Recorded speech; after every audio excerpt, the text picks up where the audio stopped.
आज हम आपको भगवान शंकर की बड़ी ही अद्भुत कहानी सुनाने जा रही हूँ। एक बार भगवान भोलेनाथ पृथ्वी लोक पर भ्रमण के लिए गए तो उन्होंने एक युवा को देखा। वह ईश्वर को दोष देता जा रहा था। वह अपने जीवन से निराश था, दुखी था।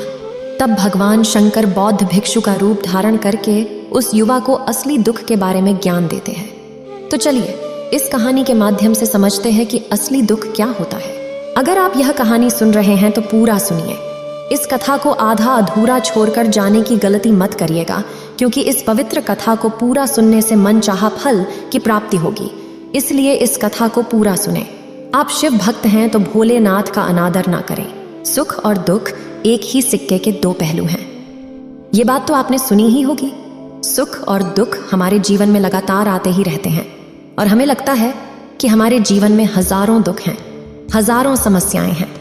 लेकिन अगर आप वास्तविक तौर पर देखें, अगर आप इस बात को अच्छी तरह से समझें, तो आप ये समझ पाएंगे कि हमारे जीवन में केवल एक ही दुख होता है। और दुख क्या है वो हम इस कहानी के माध्यम से जानेंगे। और उस दुख का निवारण, उस दुख का समाधान क्या है, वो भी हम इस कहानी में ही जानेंगे। तो इस कहानी के अंत तक जरूर बने रहिए। एक समय की बात है, एक गांव में एक व्यक्ति रहता था। उसका नाम सोनू था। वह बड़ा आलसी था और अपने जीवन से बहुत निराश था। और उसका कारण यह था कि उसने अब तक अपने जीवन में कुछ भी हासिल नहीं किया था। वह कुछ भी नहीं करता था। उसके घर वाले भी इस बात से बहुत परेशान रहते थे। वे चाहते थे कि वे बाहर जाकर कुछ अच्छा काम करें, कोई अच्छी नौकरी कर ले, लेकिन वह उनकी एक नहीं सुनता था। उसके घर वाले दूसरों का उदाहरण देकर उसे ताने मारते थे, उसे तरह तरह की बातें कहते थे, लेकिन उसे कोई फर्क नहीं पड़ता था। जबकि उसके सारे मित्र कामयाब हो चुके थे। कोई अच्छा व्यापार कर रहा था तो कोई अच्छी नौकरी कर रहा था, जिस कारण जब भी वो लोग मिलते तो वे लोग अपनी बढ़ चढ़कर बड़ाई किया करते। लेकिन सोनू कुछ नहीं करता था, जिस कारण जब भी कोई उससे पूछता कि तुम क्या कर रहे हो, तो वह कुछ नहीं कह पाता। उसे यह कहने में बहुत शर्म महसूस होती थी कि वह कुछ नहीं करता। वो हमेशा सबसे केवल एक ही बात कहता था कि मैं कोशिश कर रहा हूं। लेकिन उसकी कोशिशों का कोई भी फल किसी को नजर नहीं आ रहा था। देखते ही देखते अब ऐसा समय आ चुका था कि सोनू सभी से मुंह छिपाता फिरता, ताकि कोई उसे यह न पूछ ले कि तुम क्या करते हो, जिस कारण वो कभी किसी के सामने भी नहीं आता था। धीरे धीरे उसका मन दुखी होने लगा था।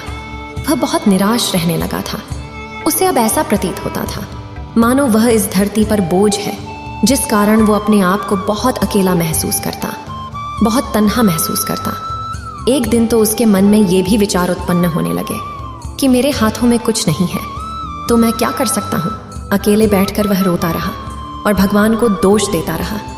एक दिन छुपता छुपाता वह घर से निकलकर कहीं जा रहा था। तभी उसने रास्ते में देखा कि एक बौद्ध भिक्षु लोगों को प्रवचन दे रहे हैं और प्रवचन में वह दुख की बातें कर रहे हैं। सोनू कुछ देर के लिए अपना मुंह छुपाकर वहीं पर खड़ा हो गया ताकि उसे कोई देख न ले, और चुपचाप वह उन भिक्षु की बातें सुन रहा था। बौद्ध भिक्षु सभी को प्रवचन में कह रहे थे कि दुख हमारा सबसे बड़ा साथी है। हमें दुख अपने जीवन के बारे में समझाता है और हमें सही जीने का तरीका बताता है। यह हमारे गुरु की तरह है, जिससे हमें सीखना चाहिए। आप चाहें तो अपने जीवन में अपने दुखों को अपना गुरु बना सकते हैं और उससे सीख सकते हैं, या फिर आप चाहें तो अपने दुखों पर बैठकर रो सकते हैं। लेकिन इससे आपको कोई लाभ नहीं मिलेगा, बल्कि आप दिन ब दिन और कमजोर होते जाएंगे, निराश होते जाएंगे। सोनू छुप छुप कर उन बौद्ध भिक्षु की ये सारी बातें सुन रहा था। जैसे ही उपदेश खत्म हुआ, वह उन बौद्ध भिक्षु के पास पहुंचा। उन्हें प्रणाम करके वह कहता है, हे महात्मा, अभी आप कुछ देर पहले दुख को गुरु बता रहे थे। आप कह रहे थे कि दुखों से हमें सीखना चाहिए, हमें उन्हें अपना गुरु बनाना चाहिए। लेकिन मैं भी तो अपने दुखों से परेशान हूँ, अपने जीवन से परेशान हूँ। मैंने अब तक जो दुख झेला है, मुझे तो कभी ऐसा प्रतीत नहीं हुआ कि मेरे दुख मुझे कुछ सिखा रहे हैं, बल्कि मुझे तो हमेशा यही लगता है कि वो मुझे पीड़ा दे रहे हैं, तकलीफ दे रहे हैं। पर दुख की पीड़ा बहुत भयंकर होती है।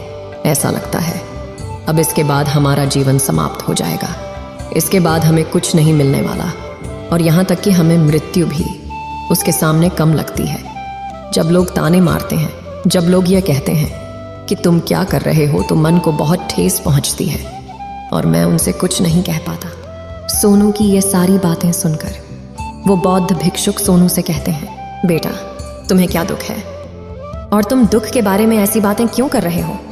सोनू ने अपने ऊपर बीती हुई सारी बातें उन बौद्ध भिक्षु को बता दी और कहने लगा, हे महात्मा, क्या आपके पास मेरे दुख का कोई समाधान है?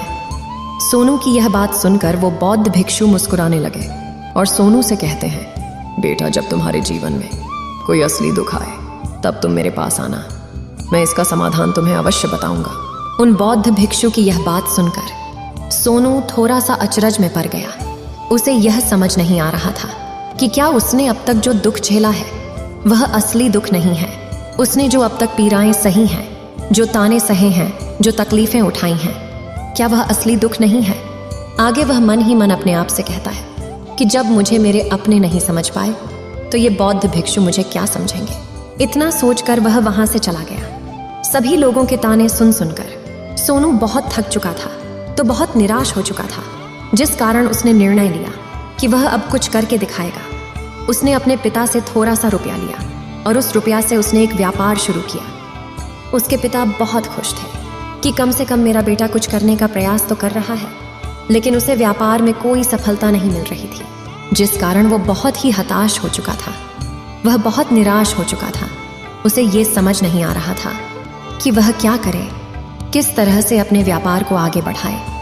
तभी उसके पिता ने उससे कहा, बेटा कोई बात नहीं, इसी तरह से प्रयास करते रहो, आज नहीं तो कल सफलता अवश्य मिलेगी। सोनू ने अपने पिता की बात मानी और अपने व्यापार में और भी कड़ी मेहनत करने लगा।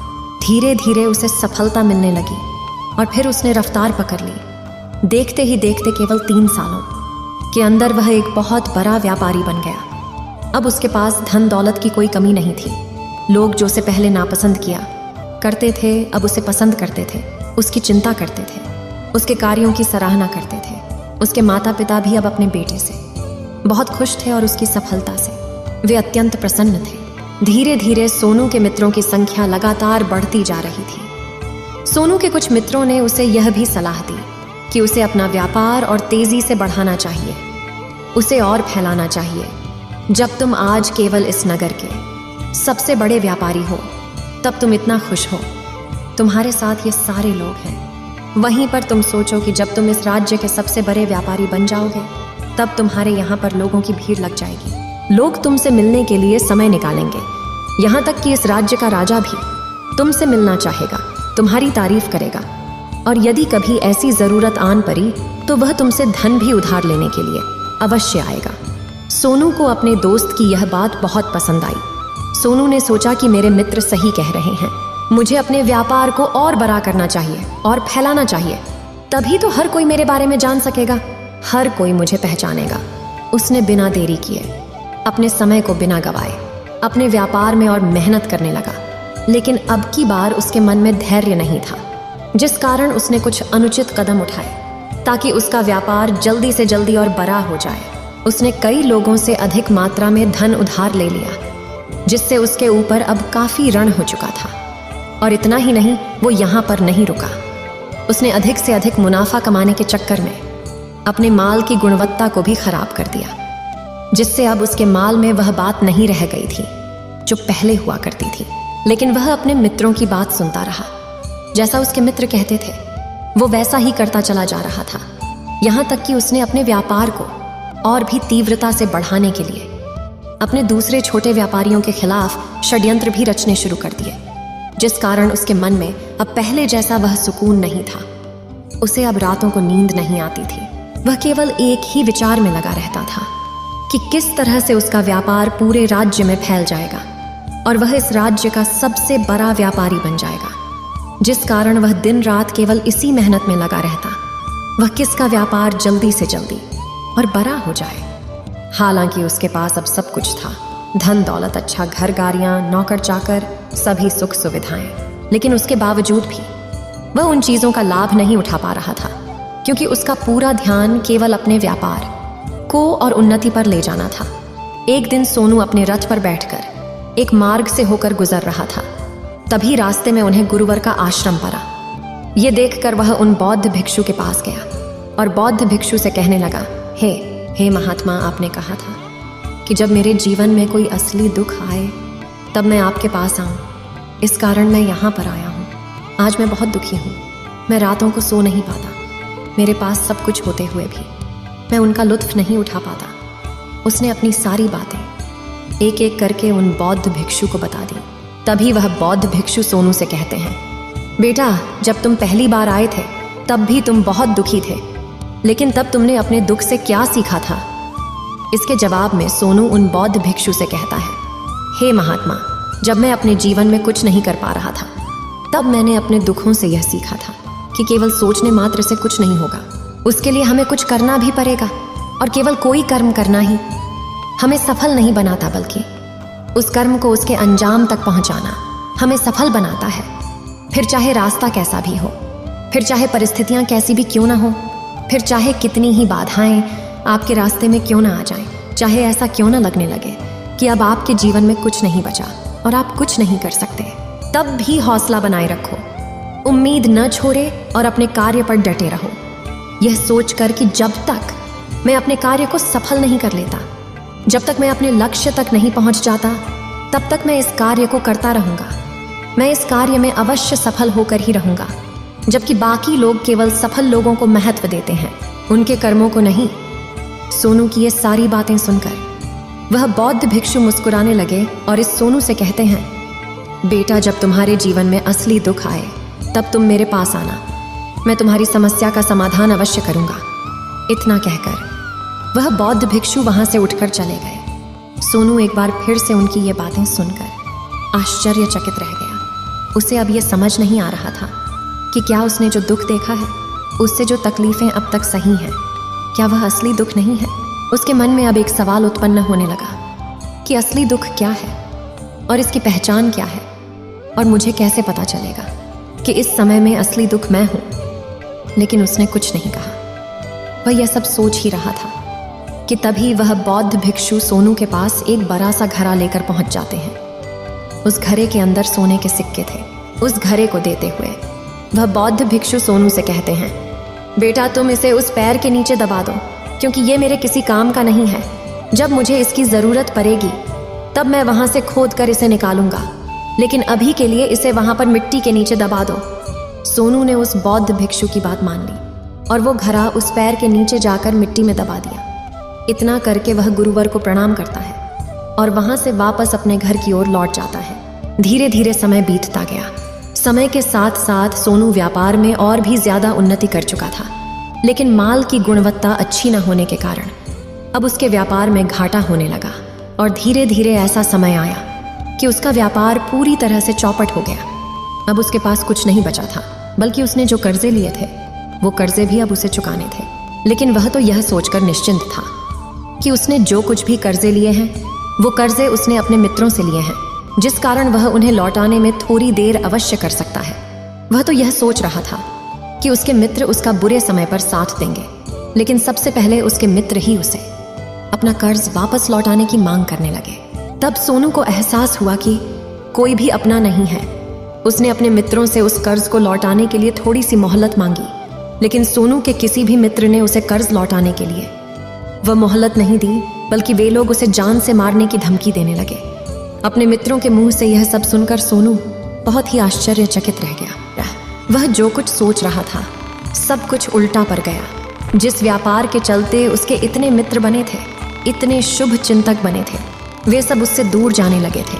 हर कोई उससे पीछा छुड़ाना चाहता था, कोई भी उसका साथ नहीं देना चाहता था। धीरे धीरे उसकी सारी संपत्ति नीलाम हो गई। अब उसके पास कुछ नहीं बचा था। वह सड़क पर आ चुका था। उसने हार मानकर अपने माता पिता से कहा, पिताजी, मेरी मदद कीजिए, मेरे ऊपर बहुत ऋण है, मुझे उसे लौटाना है, कृपा करके मुझे थोड़ा सा धन दे दीजिए। इस पर सोनू के पिता ने सोनू से कहा, बेटा, मेरे पास तो ले देकर बस यही एक छोटा सा घर है। अगर ये अभी मैं तुम्हें दे दूं, यदि मैं इसे भी बेच दूं, तो मैं और तुम्हारी माँ कहाँ रहेंगे? हमें भी दर दर की ठोकरें खानी पड़ेगी, हमें भी सड़कों पर भीख मांगनी पड़ेगी। ले देकर अब हमारे पास केवल यही संपत्ति बची है, इसलिए मैं तुमसे क्षमा मांगता हूँ। अपने माता पिता के मुख से यह सुनकर सोनू चुपचाप वहां से चला गया और मन ही मन वह सोच रहा था कि अब मेरे पास कुछ नहीं बचा, जो था वह तो सब लुट गया, बर्बाद हो गया। अब मैं जीकर क्या करूँगा? अब मेरे पास केवल एक ही रास्ता है जिससे मैं अपने कर्जदारों से अपना पीछा छुड़ा सकता हूँ। यह सोचता हुआ वह एक ऊंची पहाड़ी की ओर पहुंचा। वह पहाड़ी पर चढ़ता ही जा रहा था कि तभी उसे याद आया कि उन बौद्ध भिक्षु ने कहा था कि जब तुम पर असली दुख आए तभी तुम मेरे पास आना, मैं तुम्हारी समस्या का समाधान अवश्य करूंगा। यह सोचकर सोनू के मन में एक बार फिर उम्मीद की। वह लहर दौड़ पड़ी। सोनू तुरंत दौड़ता हुआ उन बौद्ध भिक्षु के पास पहुंचा और सोनू ने उन्हें प्रणाम करके अपने ऊपर बीती हुई हर एक बात उन्हें बता दी और कहने लगा, हे महात्मा, आपने कहा था कि जब मेरे ऊपर असली दुख आएगा तब आप उसका समाधान अवश्य करेंगे। तभी वह बौद्ध भिक्षु सोनू की इस बात को सुनकर मुस्कुराने लगे और कहते हैं, बेटा, कहाँ है असली दुख? जब तुम्हारे जीवन में असली दुख आएगा तो मैं उसका समाधान अवश्य करूंगा। उन बौद्ध भिक्षु के मुख से यह सुनकर सोनू के सब्र का बांध टूट गया और सोनू ने उन बौद्ध भिक्षुओं से कहा, हे महात्मा, आखिरी असली दुख क्या होता है? क्या मैंने आज तक जो भी दुख झेला है, जो भी तकलीफें आज तक मैंने सही हैं, क्या ये दुख नहीं है? क्या इसे दुख नहीं कहते? तभी वो बौद्ध भिक्षु सोनू से कहते हैं, बेटा, पहले तुम मुझे ये बताओ कि तुमने अपने दुख से क्या सीखा है।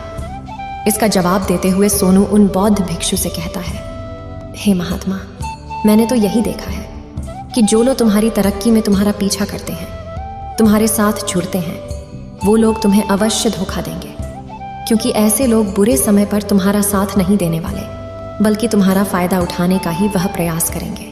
इसलिए ऐसे लोगों पर भरोसा न करें, बल्कि जो लोग तुम्हारी असफलता के समय पर, तुम्हारे बुरे समय पर तुम्हारे साथ खड़े हैं, वही तुम्हारे असली मित्र हैं और वही तुम्हारे साथ रहते हैं। और ऐसे लोग तुम्हें बहुत कम मिलते हैं, और जिन्हें भी ऐसे लोग मिलते हैं उन्हें हमेशा उनकी कद्र करनी चाहिए।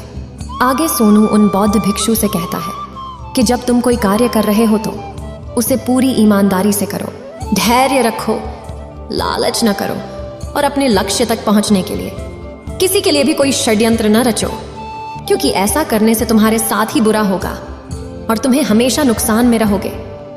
सोनू की ये सारी बातें सुनकर बौद्ध भिक्षु उस पैर के पास पहुंचे। उन्होंने गड्ढा खोदा और वह घड़ा निकालकर उस सोनू के हाथ में थमा दिया, जिसमें सोने के सिक्के भरे हुए थे।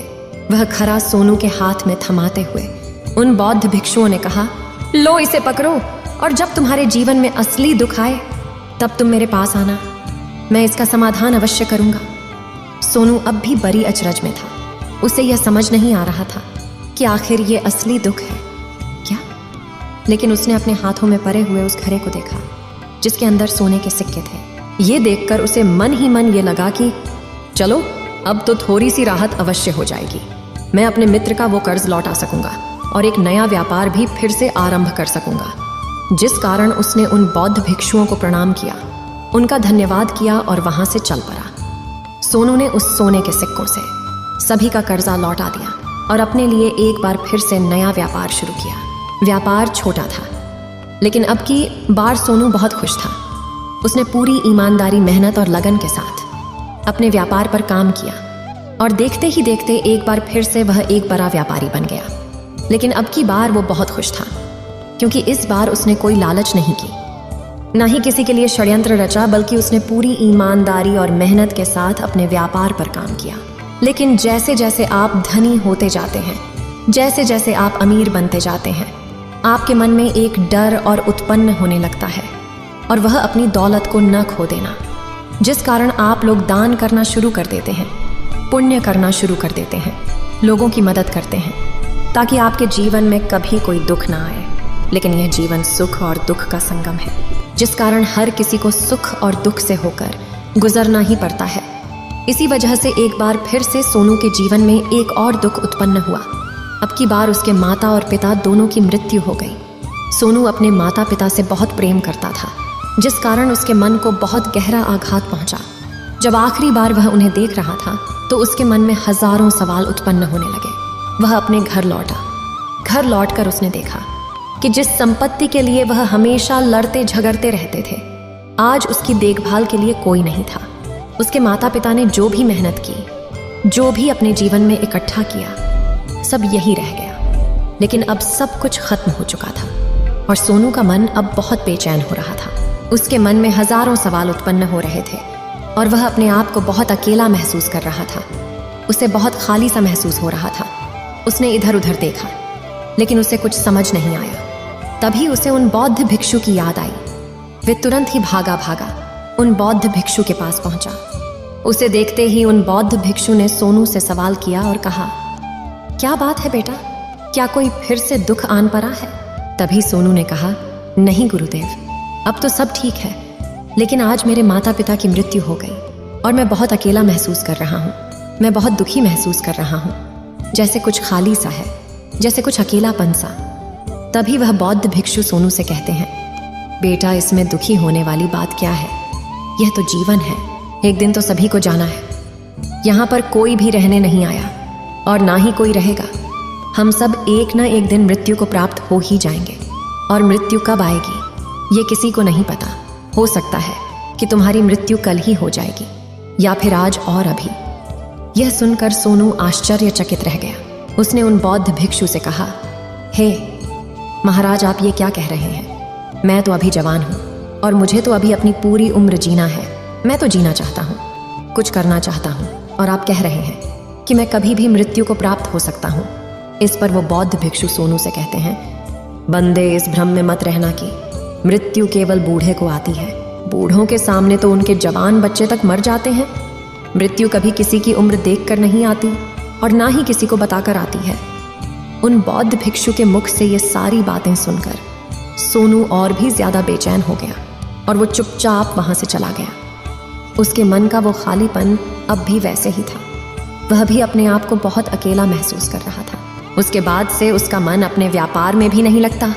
जब भी वह कोई कार्य करता तो उसके मन में ढेर सारे प्रश्न उठने लगते हैं। वो क्या कर रहा है, क्यों कर रहा है, और उसने इस कार्य को क्यों किया? उसके मन में अब एक और प्रश्न उत्पन्न होने लगा था, क्या हम यहाँ पर केवल इसीलिए आते हैं कि इस जीवन को भोगे और एक दिन मृत्यु को प्राप्त हो जाए? वह यह समझ नहीं पा रहा था कि जीवन का असली मतलब क्या है। उसने कई विद्वानों से पूछा, अपनी तरफ से जो मुमकिन हो सकता था खोजबीन की, लेकिन उसे कोई भी जवाब नहीं मिल पा रहा था। और जब उसे कोई जवाब नहीं मिला तो उसका दुख और भी बढ़ गया, जिस कारण उसके मन की बेचैनी और भी बढ़ चुकी थी। और उसे यह समझ नहीं आ रहा था कि वह क्या करे, कहाँ जाए, किससे पूछे। तभी उसे फिर से उन बौद्ध भिक्षु की याद आई। वे एक बार फिर से उन बौद्ध भिक्षु के पास पहुंचा और उसने अपने मन की सारी बातें उन गुरुवर को बता दी। तभी वो बौद्ध भिक्षु मुस्कुराने लगे और सोनू से कहते हैं, बेटा, आज पहली बार तुम्हारे जीवन में असली दुख उत्पन्न हुआ है। वास्तव में तो यही है जिसे हम दुख कह सकते हैं, जो दुख कहलाने लायक है कि हमें पता ही नहीं हम क्या कर रहे हैं, कहाँ जा रहे, क्यों जा रहे हैं, वो कौन है, क्या है, क्यों है, हम क्या करना चाहते हैं। तभी सोनू ने कहा, हे महात्मा, मेरे इस दुख का समाधान कीजिए, मुझे इस दुख का निवारण दीजिए। तभी वह बौद्ध भिक्षु सोनू से कहते हैं, हम सबके अंदर क्रोध, लालच, लोभ जैसी कई वासनाएं हमारे अंदर घर करके बैठ जाती हैं, जिस कारण हम अपने जीवन को टुकड़ों में जीते हैं और हमारी चेतना कभी एक नहीं हो पाती। हम कभी एक जगह सोच नहीं पाते, समझ नहीं पाते और हमारी ऊर्जा शक्ति भी पूरी तरह से छिन्न भिन्न हो जाती है। और आजकल के इस दौर में हमारे पास तो इतना भी समय नहीं कि हम एक पल निकाल करके, एक पल के लिए मूर कर अपने आप को देख सकें, अपने आप को समझ सकें। वास्तविकता में हर कोई यहाँ पर अपने जीवन भर केवल दुख दुख कहकर चिल्लाता रहता है। उसका समाधान निकालने का हर मुमकिन प्रयास करता है, लेकिन जिसे हम दुख समझते हैं वह तो दुख है ही नहीं, तो इसका समाधान आपको कहाँ से मिलेगा।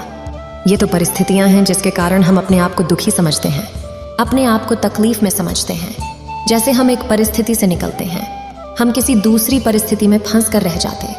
जिस प्रकार हम पहली समस्या का सामना करते हैं, उसी प्रकार हम दूसरी समस्या का भी सामना करते रह जाते हैं। और जब हम इन परिस्थितियों से हार मान लेते हैं, जब हमें लगता है कि अब कोई रास्ता नहीं बचा, तब हमारे सामने हमें केवल एक ही रास्ता नजर आता है और वह है मृत्यु। लेकिन यह कोई समाधान नहीं है, ये कोई रास्ता नहीं है। इसलिए यदि आप सचमुच अपनी समस्याओं का समाधान चाहते हैं तो अपने आप को इकट्ठा करना सीखें। अपनी ऊर्जा को इस संसार में वापस कीजिए, उसे एक कर और अपने ऊपर ध्यान लगा। मृत्यु से पहले अपने आप को पहचानो, अपने आप को जानो, अपने आप को बिखरने न दो। तभी सोनू उन बौद्ध भिक्षु से कहता है, हे महाराज, तो क्या हमें इस जीवन को नहीं जीना चाहिए? क्या हमें अपनी इच्छाओं को नहीं पूरा करना चाहिए? तभी वह बौद्ध भिक्षु सोनू के इस सवाल का जवाब देते हुए कहते हैं कि हमें किसी से भी लगाव नहीं रखना चाहिए, हमें अपनी इच्छाओं को मार देना चाहिए, हमें संपत्ति इकट्ठा नहीं करनी चाहिए, क्योंकि हम मनुष्य की इच्छाएं, कामनाएं, वासनाएं ऐसे होती हैं जैसे मानो कि एक पर्वत से गिरता हुआ झरना, जिस पर किसी का नियंत्रण नहीं है सिवाय देखते रहने के और परेशान होने के। लेकिन जब तुम अपने ऊपर ध्यान देने लगते हो तब तुम अपने आप को पहचान जाते हो, समझ जाते हो, तब तुम इस पर नियंत्रण पा सकते हो। तब इच्छाएं भी तुम्हारे वश में होती हैं और फिर तुम चाहो तो उन इच्छाओं पूर्ति भी अवश्य कर सकते हो। गुरुदेव की ये सारी बातें सुनकर सोनू ने गुरुदेव से कहा, हे महाराज, आपका बहुत बहुत धन्यवाद। आपने मेरी सबसे बड़ी समस्या का समाधान आज कर दिया है। मैं आज से अपने आप को एकत्रित करूंगा। गुरुदेव, मानव शरीर में बहुत ऊर्जा है, बहुत शक्ति है, पर वह बेकार के कामों में लग जाती है, जिस कारण हमारा जीवन भी बेकार की चीजों में लगा रहता है। लेकिन हम कभी भी इस पर अपना ध्यान नहीं देते, हम कभी भी अपनी ऊर्जा को केंद्रित नहीं करते, अपने ऊपर कभी ध्यान नहीं देते। हमारा जीवन भी कुछ ऐसा ही है। हम अपने जीवन में हमेशा अपने आप से, ऊपर वाले से सवाल करते रहते हैं कि हमारे जीवन में इतना दुख क्यों है। हम सभी के मन यह सवाल तो अवश्य ही उठता है और इसका जवाब है कि वह ईश्वर यह चाहता है कि हम अपने जीवन के अंतिम दुख तक पहुंच सकें, उस गहराई तक पहुंच सकें जहां पर हमें यह पता चल सके कि हमने अभी तक अपने आप को नहीं जान, अपने आप को नहीं पहचाना। मानव शरीर के अंदर जो ऊर्जा है, जो शक्ति है, उसके बारे में हम अभी तक नहीं जानते। हम अपने आप को चाहे तो एकत्रित कर सकते हैं, अपने आप पर नियंत्रण पा सकते हैं, लेकिन हम अपनी इस ऊर्जा का बेअर्थ उपयोग करते रहते, व्यर्थ की चीजों में लगा देते, जिस कारण हम अपने आप को कभी नहीं पहचान पाते और ना ही कभी अपने आप पर नियंत्रण पा सकते हैं। लेकिन यदि आप अपने आप को जानना चाहते हैं, अपने आप को पहचानना चाहते हैं, तो पहले आपको खुद को एकत्रित करना होगा, अर्थात ध्यान लगाना होगा। ध्यान से ही आप अपने दुखों की, उन समस्याओं का समाधान निकाल सकते हैं और तभी आप अपने आप को पहचान सकते हैं, जान सकते हैं और अपने जीवन के हर दुखों का समाधान भी कर सकते हैं। इस वीडियो को बोलते समय कोई त्रुटि हो तो मैं क्षमा चाहती हूँ। उम्मीद है आप सभी को ये वीडियो अच्छी लगी होगी। अगर आप शिव के सच्चे भक्त हैं तो चैनल को सब्सक्राइब और वीडियो को लाइक करके कमेंट में हर हर महादेव लिख दीजिए।